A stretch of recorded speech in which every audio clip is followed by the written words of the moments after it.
Sejarah sepak bola Indonesia tentunya tidak lepas dari peran bangsa lain yang sudah melakukan penjajahan atau perdagangan di wilayah Indonesia.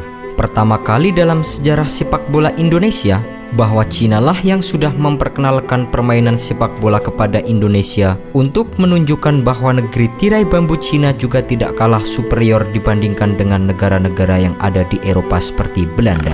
Selain memiliki keinginan untuk melakukan perdagangan, Cina juga memiliki andil yang begitu besar dalam sejarah sepak bola Indonesia. Tercatat bahwa pada tahun 1915 telah terdapat banyak klub atau perkumpulan sepak bola yang berdiri dan didirikan oleh warga Tionghoa.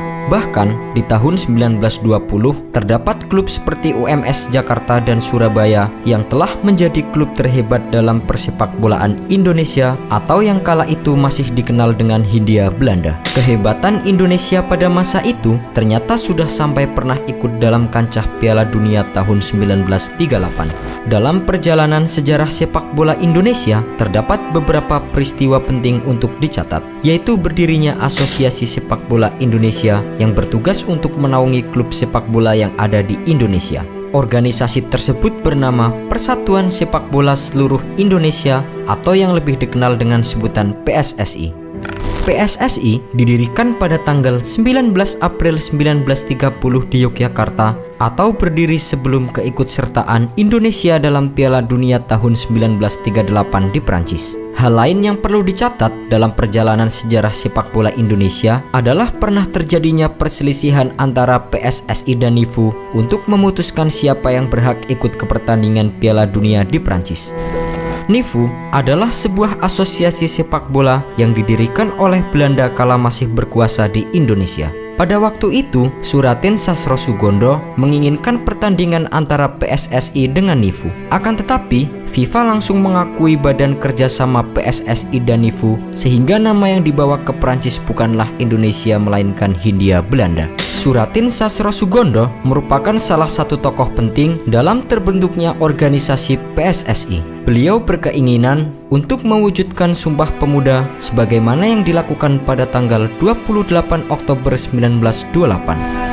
Menurut beliau, sepak bola adalah cara yang sangat tepat untuk meningkatkan semangat rasa nasionalisme pemuda untuk melawan penjajahan Belanda. Kemudian, Suratin Sastrosugondo juga merupakan sosok yang memutuskan hubungan dengan NIFU secara sepihak dalam kongres yang diadakan di Solo pada tahun 1938. Pemutusan hubungan ini merupakan imbas dari kekesalan beliau karena pada setiap keikutsertaan Indonesia dalam pertandingan sepak bola ternyata selalu memakai bendera NIFU atau Belanda. Masuknya bala tentara Jepang ke Indonesia menyebabkan PSSI pasif dalam berkompetisi karena Jepang memasukkan PSSI sebagai bagian dari Tai Ikukai, yaitu badan keolahragaan buatan Jepang. Setelah wafatnya Suratin Sastrosugondo, prestasi tim nasional sepak bola Indonesia tidak terlalu memuaskan karena pembinaan tim nasional tidak diimbangi dengan pengembangan organisasi dan kompetisi. Pada era sebelum tahun 1970-an, beberapa pemain Indonesia sempat bersaing dalam kompetisi internasional. Dalam perkembangannya, PSSI sudah memperluas kompetisi sepak bola dalam negeri. Selain itu, PSSI juga aktif mengembangkan kompetisi sepak bola wanita dan kompetisi dalam kelompok umur tertentu. Sayangnya, sejarah panjang sepak bola Indonesia belum mampu untuk merubah prestasi sepak bola Indonesia di kancah internasional.